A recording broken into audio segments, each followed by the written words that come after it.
Selamat sore pemirsa, salam inspirasi dari kami dari Catatan Inspirasi. Seperti biasa, kita punya prinsip bahwa banyak ngomong belum tentu benar, ngomongin kebenaran nggak perlu banyak-banyak, dan kebenaran pantas untuk diomongin. Pemirsa, pada sore hari ini kami sedang bersama seorang tokoh, di mana beliau ini adalah seorang ketua lokal Orari Solok, Sumatera Barat, yang notabene-nya sebenarnya beliau juga adalah seorang anggota DPRD Kota Solok. Nama beliau yaitu Bapak Nasril In Tetuk Malintang Sutan SH, ya Pak ya? Ya. Selamat sore Pak. Selamat sore. Pemirsa, inilah beliau senior kita di Orari lokal Solok. Orari itu hari ini pemirsa, mungkin banyak generasi kita, generasi muda sudah tidak kenal lagi nih Pak dengan Orari, dengan radio, perangkat dan segala macam, karena kecanggihan informasi saat ini. Mungkin mereka hanya tahu sekarang tentang gadget gitu ya Pak ya. Iya. Nah, hari ini kita akan membahas tentang seberapa pentingkah atau masih efektifkah penggunaan radio, perangkat yang sebagai latar belakang kita hari ini. Kita akan bincang-bincang pemirsa, dan siapa saja yang masa lalunya pernah menggunakan radio ini pasti terpanggil nih ya Pak ya. Oh, iya. Kita panggil lagi kembali memori-memori mereka semoga. Pak In, Iya. Pak Datua,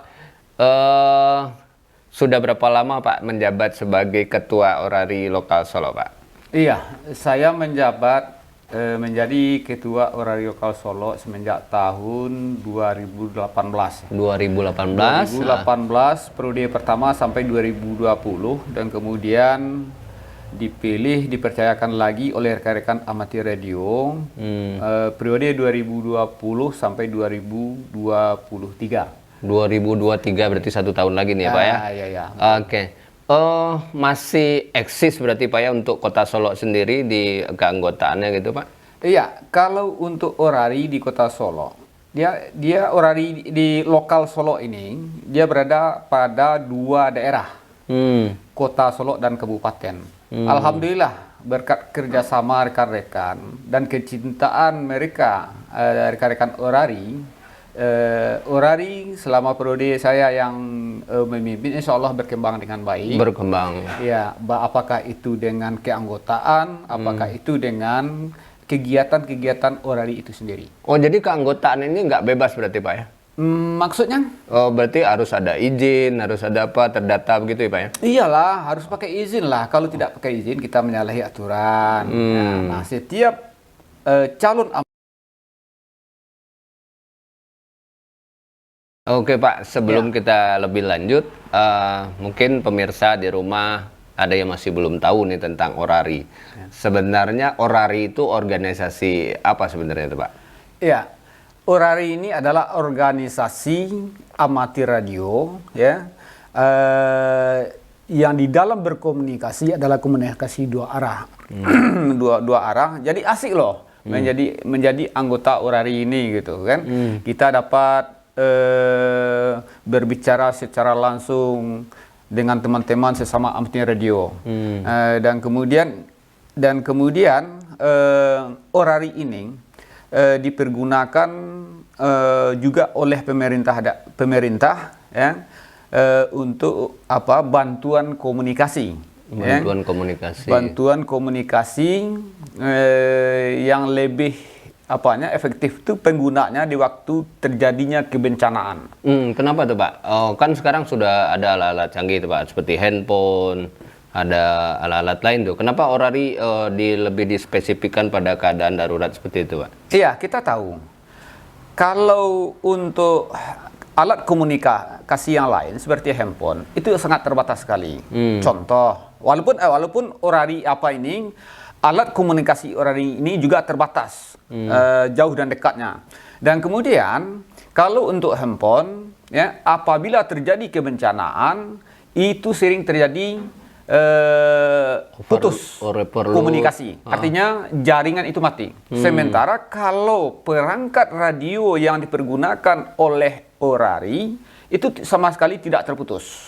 Ya, ini bisa dimanfaatkan oleh pemerintah daerah. Nah, ini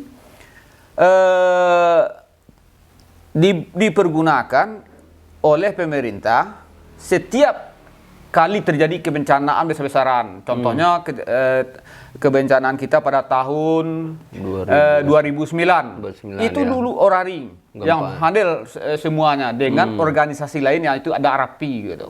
Ya, antara Rapi dan Orari sebetulnya merupakan organisasi radio ya. yang sehobi gitu. Sehobi, Nah, ya. tapi penggunanya itu berbeda-beda. Beda itu ya Pak ya. Iya. Ya, jadi mungkin pemirsa begini ya, ketika terjadi bencana seperti gempa kemarin ya Pak ya, Ya. otomatis alat komunikasi lain terputus. Sementara kita butuh alat komunikasi saat terjadi gempa seperti itu, menanyakan kabar berita saudara ya Pak ya, Ya. bagaimana perkembangannya bencana itu sendiri, barangkali ada susulan dan segala macam, berapa banyak korban ya Pak ya, Ya. dan di mana daerah-daerah yang mungkin masih bisa dijadikan shelter-shelter dan sebagainya. Nah, ketika itu alat komunikasi berupa handphone rata-rata itu terganggu gitu ya Pak. Terganggu. Maka komunikasi menggunakan radio komunikasi inilah bisa lebih efektif mungkin gitu ya Pak ya. Iya, betul-betul. Oke. Nah, dari penggunaan radio ini sendiri Pak, kira-kira kalau untuk masyarakat biasa itu boleh nggak Pak menggunakan radio Orari seperti perangkat Bapak seperti ini? Iya, boleh saja. Malahan kami dari organisasi tetap menarik masyarakat kita, tetap bersosialisasi kepada masyarakat kita agar kita bisa menggunakan perangkat radio yang kami pergunakan ini, ya, dan kemudian masuk ke dalam organisasi gitu. Nah, dan tentunya kenapa mereka harus masuk? Tentu dengan penjabaran sosialisasi yang kita sampaikan gitu. Karena kita menggunakan frekuensi nih Pak ya. Iya. Karena menggunakan frekuensi itu diatur Pak ya. Iya. Diatur sehingga tidak terjadi mungkin crowded istilahnya Iya. berbenturan gitu ya Pak ya. Berbenturan. Karena ini penggunaannya bersama. Iya. Nah, kira-kira gitu.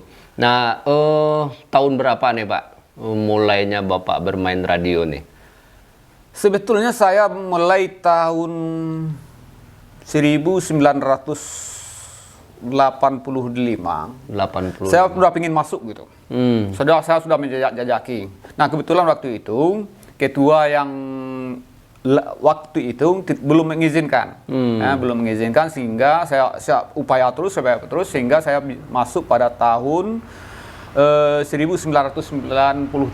93. Iya. Waktu dari awal itu Pak, apa yang mendasari sekali keinginan Bapak untuk ikut dalam berkomunikasi dengan radio? Atau memang mungkin zaman itu belum secanggih sekarang atau gimana tuh Pak alasannya? Iya, barangkali mungkin zaman yang menuntut waktu itu untuk kita memakai alat komunikasi seperti ini.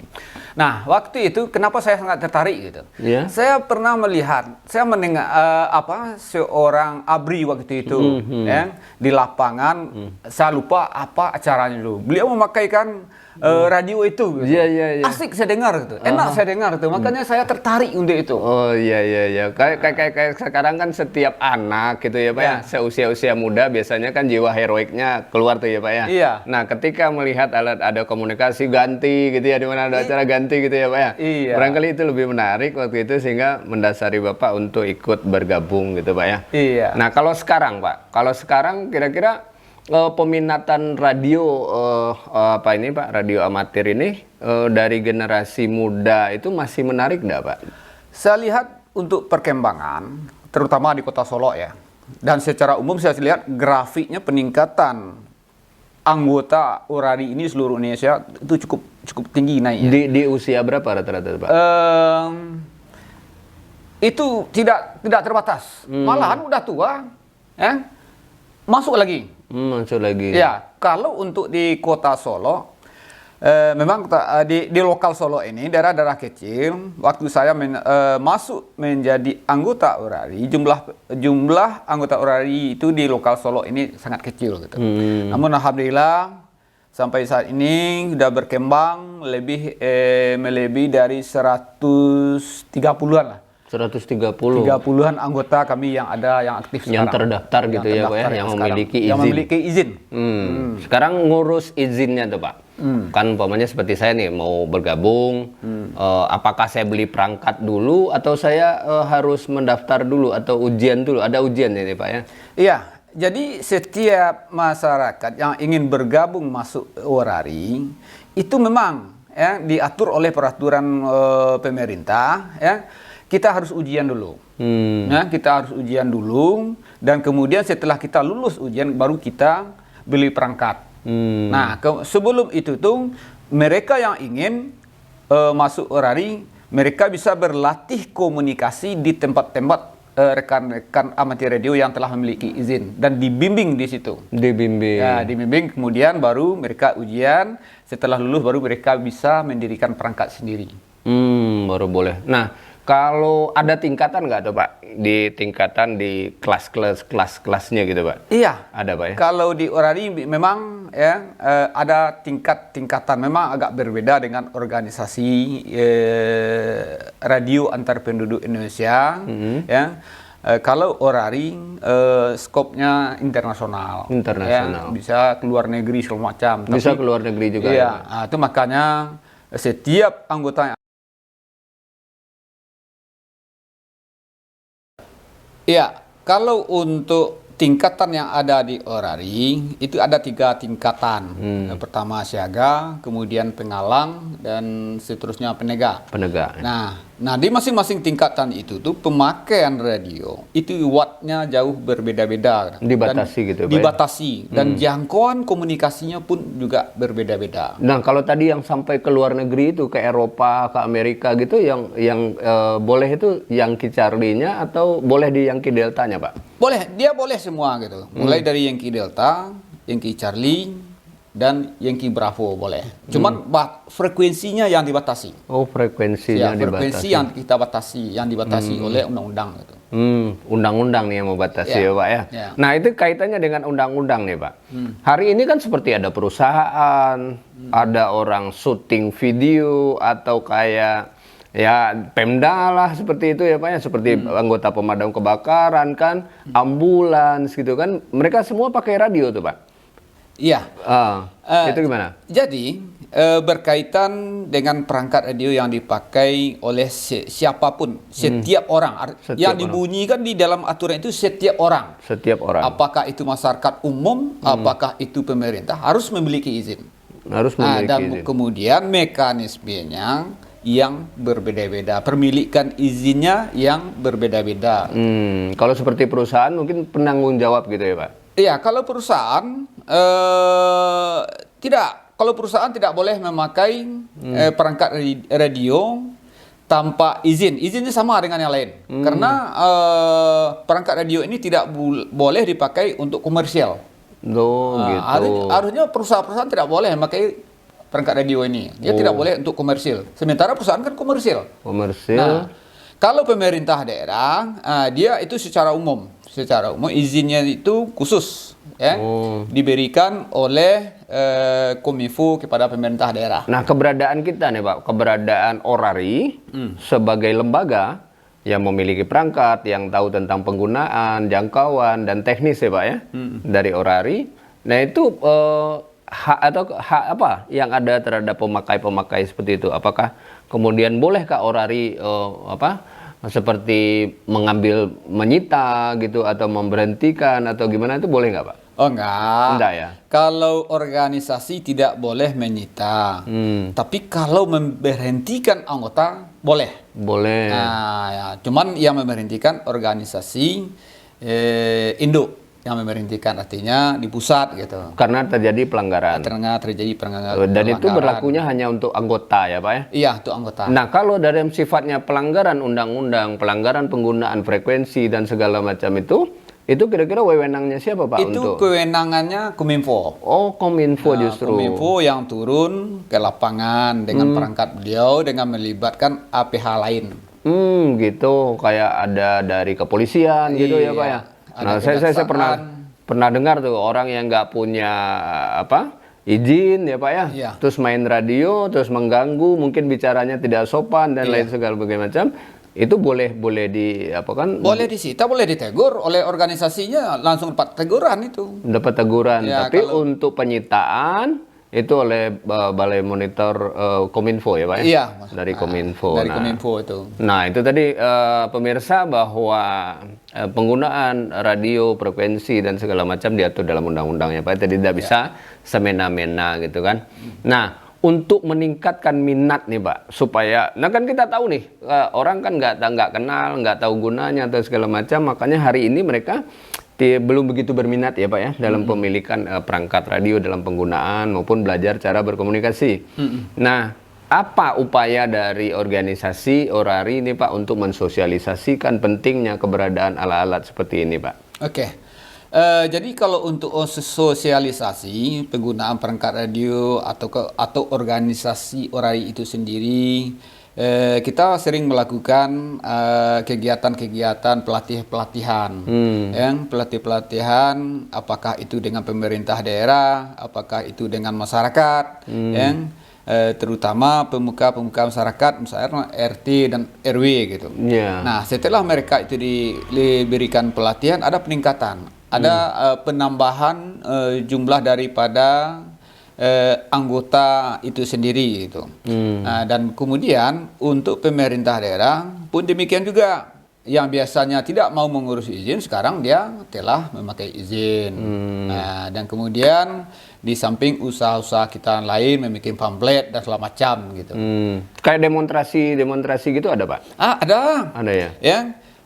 Nah itu kita lakukan kegiatan pelatihan kebencanaan, dan kemudian hasil latihan itu, inilah ketika terjadi kebencanaan kita tinggal jalan. Jadi tidak ada saling menunggu, saling berharap apakah kita dihubungi apa tidak gitu. Satu contoh, terjadi kebencanaan lebih apa, kami titik posko tetap langsung kumpul di situ. Dirikan posko, siapkan seluruh perangkat dan seluruh teman-teman ya menyebar di seluruh area bencana. Itu tidak diminta dulu ya Pak? Tanpa diminta. Dan itu tercantum di dalam apa tuh Pak? Sehingga anggota Orari bersedia seperti itu, ada semacam apa? Komitmen kah atau jadi apa? Itu di samping diatur oleh anggaran dasar dan anggaran rumah tangga, juga diatur oleh kode etik amatir radio itu sendiri gitu. Bahwa setiap amatir radio itu siap untuk membantu pemerintah. Salah satunya itu Pak ya? Salah satunya itu gitu. Siap membantu. Jadi kalau mau pemirsa kalau mau mendaftar jadi anggota radio amatir harus siap tuh ya Pak ya? Siap. Dia membantu pemerintah, membantu masyarakat dalam bidang komunikasi radio. Nah, jadi mungkin di antara kita selama ini sudah memperhatikan ya Pak ya, bagaimana ketika terjadi keadaan darurat seperti itu, bagaimana pentingnya sebuah informasi itu ya Pak ya.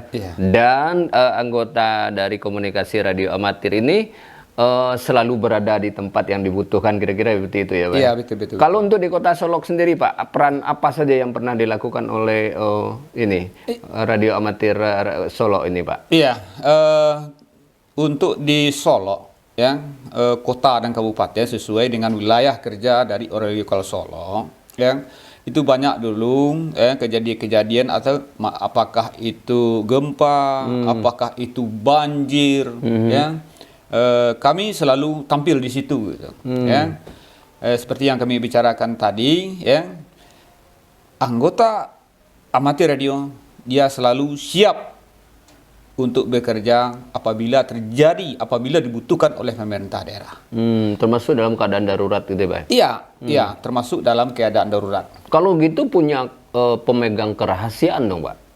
Bisa saja anggota Orari di bidang komunikasi kan bisa saja terjadi informasi rahasia gitu ya Pak ya? Tidak. Kalau di Orari tidak. Tidak ya, semua terbuka gitu. Semua Pak? terbuka. Jadi dia tidak berbahasa tidak dengan kode-kode. Tidak dengan kode-kode gitu ya, tidak. seperti ada istilah-istilah 21, 25, 23 gitu enggak ya Pak ya? Tidak. Jadi semua bahasa internasional dan dimengerti. Iya. Oh gitu, oke. Nah, cuman dalam Orari kan ada dalam radio amatir bahwa ada alfabet ya Pak ya? Iya. alfabet untuk lambang-lambang, huruf ya Pak ya, untuk penyebutan huruf dan angka gitu. Nah, apa saja seperti apa tuh Pak? Kalau A itu apa gitu sebutnya? Ya, kalau itu suatu contoh, misal seperti saya ini kan. Yankee Bravo 5 India November. Yankee Bravo. Kalau Yankee, B Bravo, A Alpha, C Charlie, seperti inilah terus sampai ke bawah. Oh gitu, dan itu berlaku internasional Pak? Ya, berlaku internasional ya. Internasional ya. Internasional yang ini berlaku. Oh gitu. Jadi rupanya nggak main-main nih untuk radio amatir ya Pak ya? Kalau untuk amatir radio tidak. Tidak ya. Tidak. Jadi untuk kan biasa nih Pak, kita pernah lihat nih Pak ya. Ada orang apa istilahnya curhat-curhatan gitu, apa mojok kayak kalau zaman dulu tuh ya Pak ya. Ada yang mojok dua-duaan pakai apa itu termasuk apa enggak Pak? Ya, kalau itu kalau kita berbicara aturan ini menyalahi. Untuk perangkat radio tidak dibolehkan. Tapi kalau dulu karena itu yang ada alat komunikasi dan mungkin pengawasan waktu itu terbatas. Nah, sehingga terlanjurlah penggunaan seperti itu. Radio dulu Pak pertama sekali yang Bapak pakai itu jenisnya apa tuh Pak? Waduh, kalau saya dulu ya radio yang saya pakai tahun 1993 itu pertama IC2N. IC2N. Orang menyebutnya itu radio kotak sabun. Radio kotak sabun yang besar tuh. Kemudian 25 Alpha. 25 Alpha. ICOM. Itu yang saya pakai dulu. Asik loh. Waktu itu saya main dengan teman-teman baru masuk gitu. Dan pemirsa yang kita amati selama ini komunikasinya para pemain pelaku di amatir radio ya Pak ya. Itu bahasa komunikasinya sangat sopan, sangat indah gitu ya Pak, dan itu melatih diri kita bagaimana cara berinteraksi ya Pak ya, cara bercerita, membagi pengalaman dan segala macam. Tapi yang lebih penting dari itu semua, saya pernah dengar gini Pak, percakapan antara tingkatan tertingginya Bravo ya Pak ya? Iya. Bravo, 2 orang Bravo yang bercakap-cakap di radio. Saya lihat di sana membahas banyak tentang teknis gitu Pak. Iya. Apa benar tuh Pak? Iya betul. Jadi untuk di orari ini komunikasi radio ini bukan saja hanya dipergunakan untuk kesenangan hobi tapi juga membicarakan masalah teknik. Masalah teknik yang berkaitan dengan amatir radio itu sendiri. Salah satu contoh membuat radio, membuat antena. Dan itu tidak harus berlatar belakang sekolah teknik gitu enggak ya Pak? Tidak. Dan itu di orari diajarkan gitu Pak? Diajarkan di situ. Malahan di waktu kita mengikut tes ya atau ujian untuk memasuki ke orari, ini dites. Ini dites, apalagi untuk kenaikan tingkat yang lebih tinggi. Yang lebih tinggi gitu. Nah, kemudian dengan saya pernah dengar dengan pramuka tuh Pak, kayak ada Jota, Jambore on the air ya Pak ya? Iya. Nah, itu peran orari di situ bagaimana tuh Pak? Iya, kalau untuk pramuka ini ada kerjasama pramuka dengan orari yang mulai dari pusat gitu kan, dan kemudian tentu otomatis dia akan turun ke bawah, ke lokal-lokal, ke daerah masing-masing. Nah, disitulah peran orari melatih, mengajarkan adik-adik kita di pramuka untuk berkomunikasi melalui radio. Apakah itu di dalam daerah maupun sampai ke negara lain atau luar negara kita gitu. Jadi orari berperan situ sebagai melatih, penanggung jawab sekaligus gitu ya Pak? Ya, sekaligus penanggung jawab. Teknis ya Pak ya? Dan itu ada kerjasama antara Kuartir Nasional dengan orari pusat ya Pak ya? Iya, betul. Oke. Nah pemirsa, hari ini kita lihat sudah banyak ditinggalkan dan dilupakan barangkali karena peralatan seperti ini ya Pak ya. Padahal pada saat tertentu informasi itu mahal dan penting ya Pak ya. Iya. Ya, dan hari ini Bapak contohnya masih mengkoleksi barang-barang lama nih Pak. Iya, contohnya kalau yang ini ICOM, IC, ya. Kenwood. Ini nama-nama. ini udah tua sekali kayaknya Pak. Iya, udah tua sekali itu. Wah, ini dikoleksi udah lama nih Pak ya. Iya, betul. Aduh. Oke pemirsa, kita lihat apa yang terjadi sebenarnya dalam sebuah perangkat seperti ini, pembicaraan seperti apa. Yuk kita lihat nih Pak Ketua sedang mengoperasikan. Coba. Oke, siap.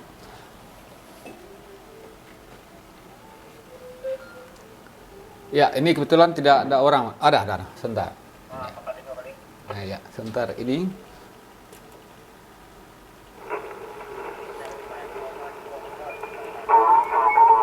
Dia sedang kosong.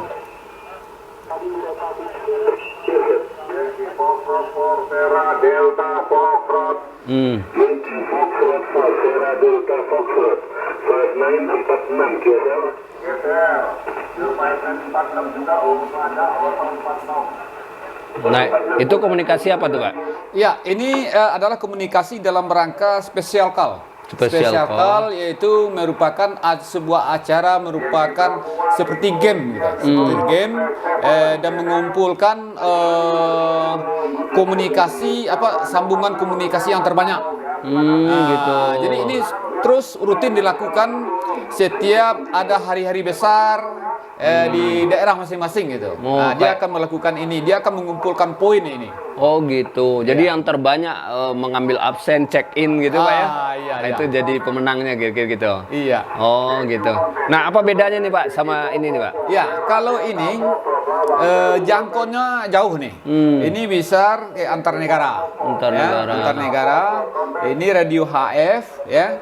Dan kemudian yang ini yang VHF ini barangkali antar provinsi ini paling jauh. Antar misalnya kalau kita di Sumatera Barat paling ke Jambi, ke Riau. Nah, itu paling. Oh gitu. Oke, mantap.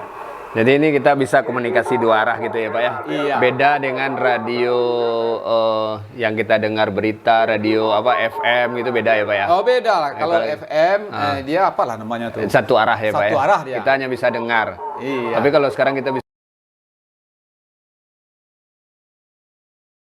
Nah, kaitannya dengan perangkat ini sekarang nih Pak, yang udah tua, udah lama gitu kan.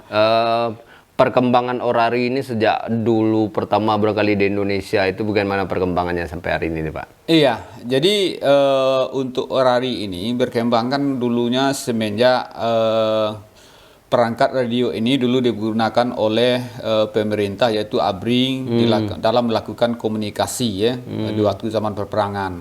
Nah kemudian baru berkembang dia di tengah-tengah masyarakat dan kemudian untuk Indonesia sendiri mulai berdirinya orari ini pada tanggal 9 Juli tahun 1968. 68 dan sebelumnya telah dipayungi oleh peraturan pemerintah.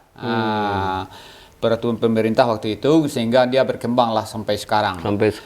Sampai sekarang dan kemudian ditindaklanjutilah oleh Kementerian Kominfo dengan peraturan-peraturan, apakah itu berkaitan dengan komunikasinya, apakah itu berkaitan dengan perangkatnya, apakah itu dengan watt yang boleh kita pakai, sehingga keberadaan orari itu aman dia, ya, tidak saling mengganggu dia satu sama lain, ya, karena pembagian frekuensi ini diatur, termasuk yang frekuensi yang dipakai oleh pesawat terbang.